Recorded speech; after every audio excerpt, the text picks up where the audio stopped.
अगर आप track record देखें भारतीय जनता पार्टी का, तो भारतीय जनता पार्टी ने प्रधानमंत्री किसान सम्मान निधि दिया, तो आज हर क्वार्टर से 2000 मिलता है। साल में किसान को अपने खाद के लिए, बीज के लिए, पेस्टिसाइड के लिए, सिंचाई के लिए 6000 रुपया प्रति वर्ष मिल रहा है। 17 के चुनाव में वायदा किया था कि अगर भारतीय जनता पार्टी आएगी तो हम 1 लाख का कर्जा माफ कर देंगे। फर्स्ट कैबिनेट में भारतीय जनता पार्टी की सरकार ने फैसला किया, कर्जा माफ किया। अभी कुछ बीते दिनों आपकी एक बहस हुई थी रवि किशन जी के साथ, जिसमें आपने भोजपुरी, वो वायरल भी बहुत हुआ था, लोगों ने बहुत उसको वायरल भी किया कि साहब 2 करोड़ 5 करोड़ नई कोठी बन सकती, 10 करोड़ बन सकती, कुछ भी नहीं। 52 करोड़ जनता के दिल्ली के टैक्सेस की गाड़ी कमाई का बुराया।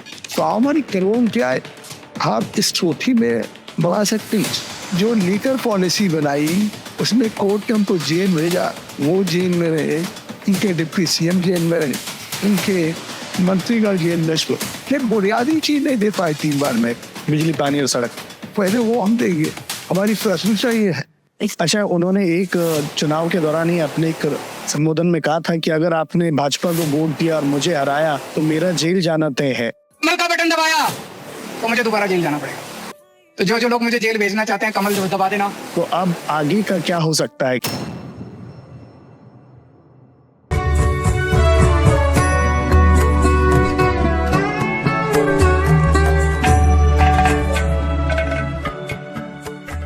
नमस्कार, मैं हूं मोहित नारायण और बहुत बहुत स्वागत है आप सभी का राष्ट्र की बात में। और आज हमारे साथ राष्ट्र की बात में मौजूद हैं आदरणीय जगदम्बिका पाल जी। सर, बहुत बहुत स्वागत है आपका। और राष्ट्र की बात में सर, आज जो आपसे पहला सवाल है वो ये है कि दिल्ली में आप चुनाव जीत चुके हैं और भाजपा को दिल्ली की जनता ने बहुमत दिया है। तो क्या भाजपा ने जो एक टारगेट सेट किया है 3 साल के अंदर विकास का एक नया मॉडल दिल्ली को तैयार करेंगे, तो वो तत्कालीन तो नहीं है? देखिए, ये सवाल तो उसके लिए हो सकता है कि ये तत्कालीन है, लेकिन भारतीय जनता पार्टी जिसको दिल्ली की या देश की राजधानी ने 27 वर्षों के बाद स्पष्ट बहुमत दिया है, आज जो भी वायदे भारतीय जनता पार्टी ने दिल्ली की जनता से किया है, निश्चित तौर से वो समय वंचित नहीं है। और ये अगर आप ट्रैक रिकॉर्ड देखें भारतीय जनता पार्टी का, तो भारतीय जनता पार्टी ने प्रधानमंत्री किसान सम्मान निधि दिया, तो आज हर क्वार्टर से 2000 मिलता है। साल में किसान को अपने खाद के लिए, बीज के लिए, पेस्टिसाइड के लिए, सिंचाई के लिए 6000 रुपया प्रति वर्ष मिल रहा है। अगर उन्होंने आज 80 करोड़ लोगों को अनाज देने की बात कही, तो कोविड से आज तक दिया जा रहा है। अगर आपने देखा कि उत्तर प्रदेश में 17 के चुनाव में वायदा किया था कि अगर भारतीय जनता पार्टी आएगी तो हम 1 लाख का कर्जा माफ कर देंगे। फर्स्ट कैबिनेट में भारतीय जनता पार्टी की सरकार ने फैसला किया, कर्जा माफ किया। जब मैनिफेस्टो घोषित कर रहे थे तो गृह मंत्री जी श्री अमित शाह जी गए थे, इस समय का मैनिफेस्टो घोषित है। तो भारतीय जनता पार्टी को अगर आज चाहे दिल्ली के पहले महाराष्ट्र हो, हरियाणा में तीसरी बार हो, या छत्तीसगढ़ हो, मध्य प्रदेश हो, राजस्थान हो, सब राज्यों में आखिर जनता विश्वास कर रही, भरोसा दे रही है। यहाँ एक तरफ देश की राजधानी दिल्ली में लोकसभा में प्रधानमंत्री का जनादेश तीसरी बार दिया, ऐसे आज 15 राज्यों में और यूनियन टेरिटरी में, उनमें भी अगर जिस तरह से भारतीय जनता पार्टी को और एनडीए के साथ मिलकर के कई राज्यों में सरकार है, तो ये इसलिए है कि जनता में विश्वास है कि जो वायदा भारतीय जनता पार्टी अपने मैनिफेस्टो में करेगी, चुनाव के घोषणा पत्र में करेगी, या जो भी जनता से वायदे करेगी उसको अच्छा सा पूरा। अच्छा सर, अभी एक रिसेंटली एक मूवी आई थी छावा, विक्की कौशल जी ने इसमें संभाजी महाराज का कैरेक्टर प्ले किया, और उसके बाद जो नई पीढ़ी है उन्होंने देखा कि किस तरीके से औरंगजेब ने, ये जो मुगल शासक थे, उन्होंने कितनी क्रूरता की। और उसके बाद फिर दिल्ली में अब आपकी सरकार है, कई सड़कों के नाम जो है औरंगजेब की शासक औरंगजेब के नाम पे है और बाबर के नाम पे है। तो क्या दिल्ली में ये बदलाव हो सकता है कि उन सड़कों के नाम बदल के भारत के जो वीर पुरुष थे उनके नाम पे रखे जाएंगे? दिल्ली अभी प्राथमिकता हारी से दिल्ली की सबसे बड़ी प्राथमिकता क्या थी और जो हमने वायदा किया। आप ये सवाल तो सिर्फ पूछने से पहले तो आपको ये पूछना चाहिए कि साहब, जिस भ्रष्टाचार को समाप्त करने को लेकर कर अरविंद केजरीवाल सत्ता में आए, 1 बार नहीं, 2 बार नहीं, 3 बार यहाँ की जनता ने ये विश्वास किया। कहते थे कि हम चीफ मिनिस्टर बन जाएंगे तो हम साधारण सी कोठी में रहेंगे, सिक्योरिटी नहीं लेंगे, छोटी गाड़ी में चलेंगे। पहले चीफ मिनिस्टर जिन्होंने भारत सरकार के एमएचए से भी जेट प्लस लिया और पंजाब सरकार से टाइम दो तो राज्यों मतलब केंद्र की भी सुरक्षा उनको थी और हरियाणा मतलब पंजाब सरकार राज्य की सुरक्षा थी। शीतमहल सीएजी की रिपोर्ट सरकार रखेगी। तो हमारी कानून क्या है, आप इस कोठी में बना सकते हैं। 52 करोड़ में कोई कोठी, बड़ी से बड़ी कोठी 2 करोड़ 5 करोड़ नई कोठी बन सकती, 10 करोड़ बन सकती, कुछ भी नहीं। 52 करोड़ जनता के दिल्ली के टैक्सेस की गाड़ी कमाई का बगाया। इससे साफ है कि जहाँ वो कहते थे मैं साधारण मकान में रहूंगा, वो देश के किसी राज्य ने प्रधानमंत्री से भी बड़ी मतलब या किसी से भी जो कल्पना नहीं कर सकता उस तरह के शीश महल बनाया। भ्रष्टाचार के आंकड़े में टूट गए। जो लीकर पॉलिसी बनाई उसमें कोर्ट ने उनको जेल भेजा, वो जेल में रहे, इनके डिप्टी सीएम जेल में रहे, इनके मंत्रीगण जेल में। तुम भ्रष्टाचार में हो, भ्रष्टाचार क्या करेंगे। अन्ना हजारे ने कहा था, लेकिन उन्होंने तो अन्ना हजारे को इस्तेमाल किया हीरो कॉर्सन। अन्ना हजारे का लाभ लेकर के उन्होंने दिल्ली की जनता को गुमराह किया, धोखा दिया। तो आज मुझे लगता है कि हमारी प्रॉमिसेस तो ये है कि हम गुड गवर्नेंस करेंगे।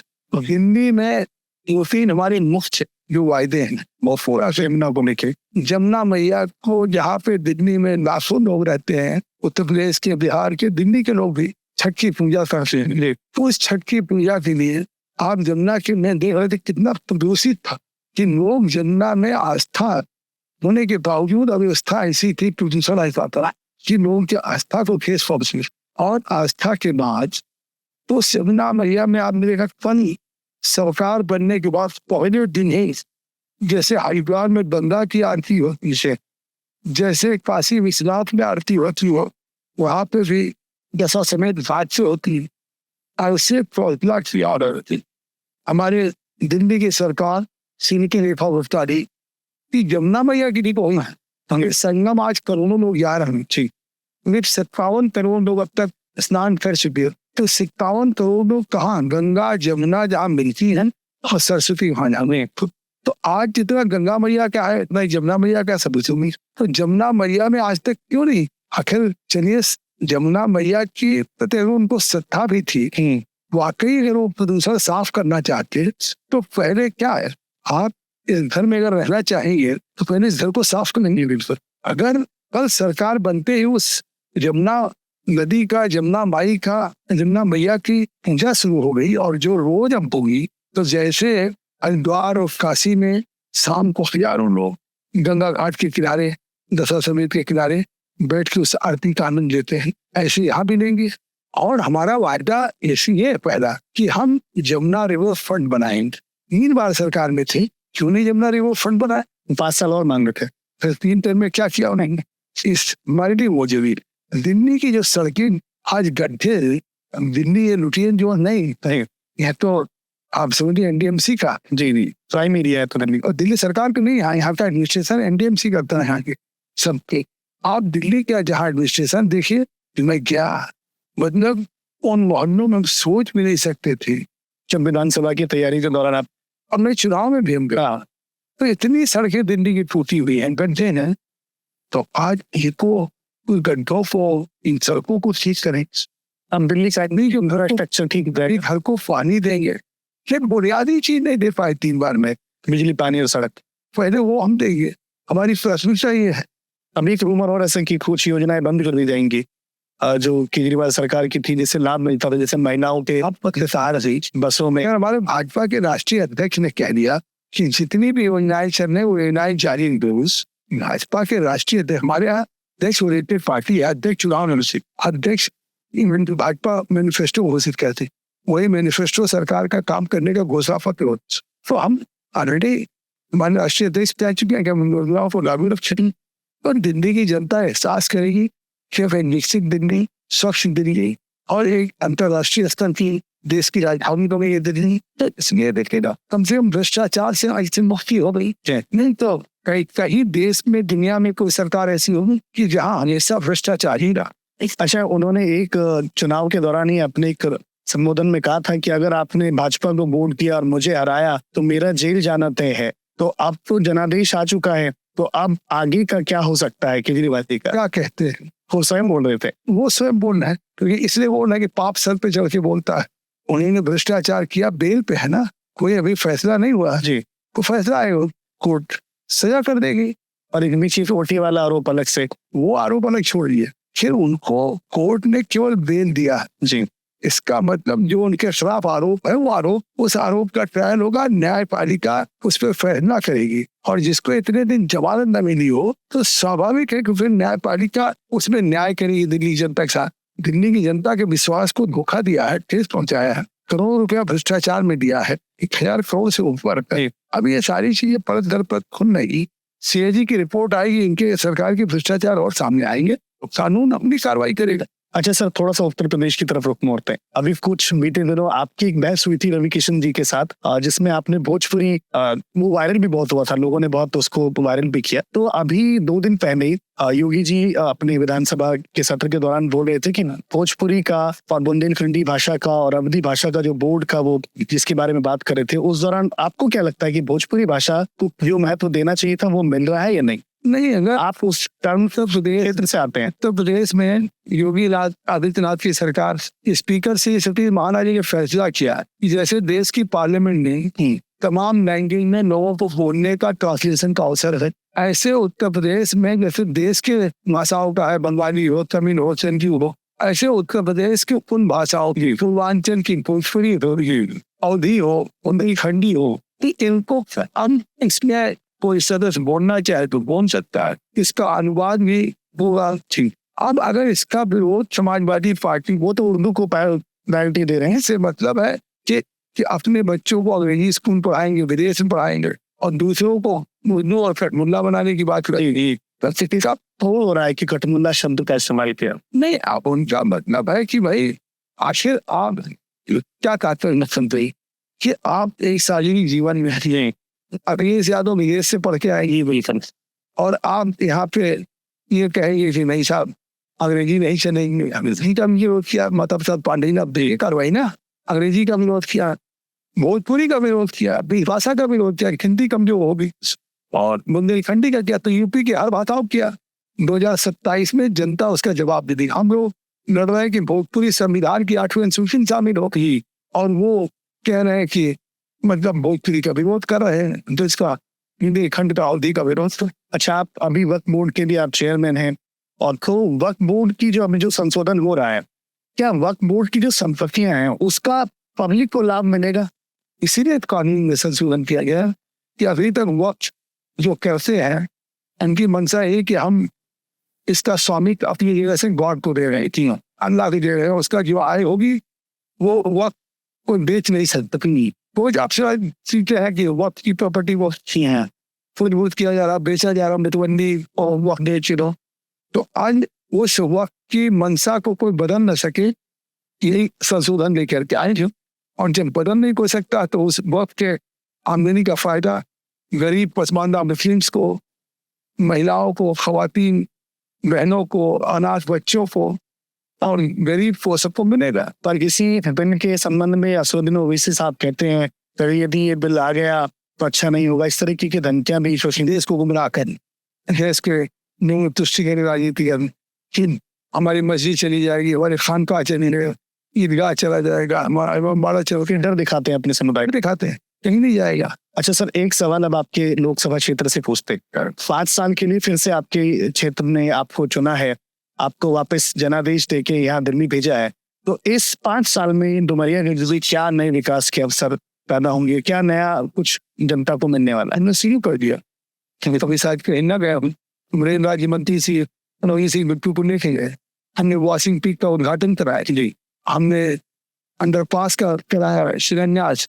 नई रेलगाड़ियां चलनी शुरू हो गई और हमारा प्रयास है कि अब बढ़नी जो नेपाल के नो मैंस लैंड के है वो बढ़नी से देश के 4 महानगर तमिलनाडु, चेन्नई, कोलकाता, मुंबई, दिल्ली, 4 महानगरों को जो है आपने देखा पर्यटन में हमने सिंह शेखावत को ले जाने की बात कर रहा हूँ। इनसे मैं बुद्धिस्ट सर्किट पे जो गौतम बुद्ध की जन्मस्थली है हमारे सिद्धार्थ हैं, उसका एक होलिस्टिक जैसे कॉरिडोर बना है, काशी का, अयोध्या का, ऐसे विभिन्न कॉरिडोर बनाने का काम प्रस्ताव है। इसी तरीके से 300 बेड का एक हॉस्पिटल मेडिकल कॉलेज तैयार हुआ। मैं नड्डा साहब से मिला हूँ, हफ्ते मैंने कहा कि उसका उद्घाटन कि मैंने तो काम तेजी से शुरू कर दिया।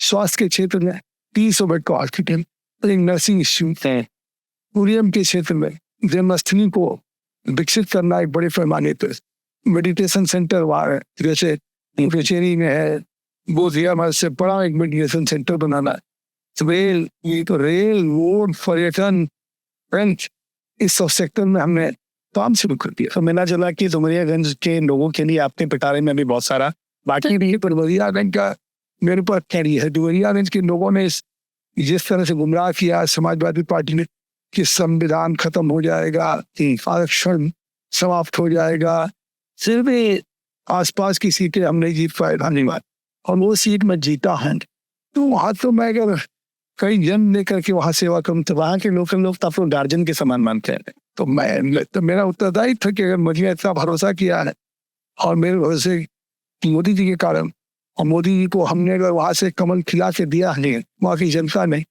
अब मोदी जी आज प्रधानमंत्री हैं, तो आप वहाँ की जनता, आप जानते मोदी जी सबका साथ सबके विकास की बात करते, आज वो आकांक्षा जनपद मोदी जी ने उसको घोषित किया ही नहीं। 112 जनपद ऐसे हैं जो पिछड़े हैं, पंच एजुकेशन में उसको आकांक्षा जनपद पे उसको विकास करे। सर बहुत अच्छा लगा आपसे बात करके, और बहुत बहुत धन्यवाद आपके सर हमारे साथ जुड़ने के लिए।